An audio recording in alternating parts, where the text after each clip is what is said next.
उपोषणाला बसलेल्या बच्चू कडूंच्या मागे मोठी ताकद. तुकाराम दादा कोण आहेत?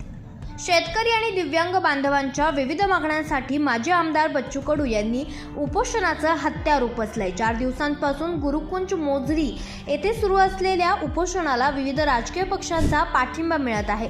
राजकीय पक्षांशिवाय बच्चू कडू यांच्या मागे आणखीन एक ताकद आहे. ती ताकद आहे गीताचार्य तुकाराम दादा यांची. आंदोलनस्थळी व्यासपीठावरच बच्चू कडू यांच्या मागे तुकाराम दादा यांची प्रतिमा ठेवण्यात आलेली आहे. तुकाराम दादा हे राष्ट्रसंत तुकडोजी महाराज यांचे शिष्य होते.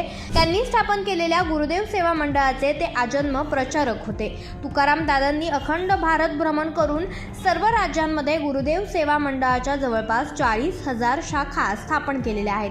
तुकडोजी महाराजांच्या ग्रामगीतेतील तत्वाप्रमाणे गावखेड्यांचा विकास करण्यासाठी त्यांचं योगदान होतं.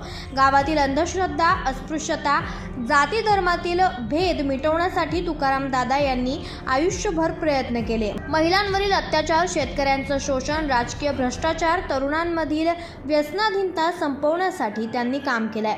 ग्रामसभेला सक्षम करण्यासाठी मध्य प्रदेश आणि महाराष्ट्र शासनानं स्थापन केलेल्या टास्क फोर्स समित्यांचे ते सदस्य होते. चंद्रपूर जिल्ह्यातील अढ्याळ टेकडी येथे तुकाराम दादांनी जवळपास 12 वर्ष मौन राहून ग्रामगीतेची साधना केली.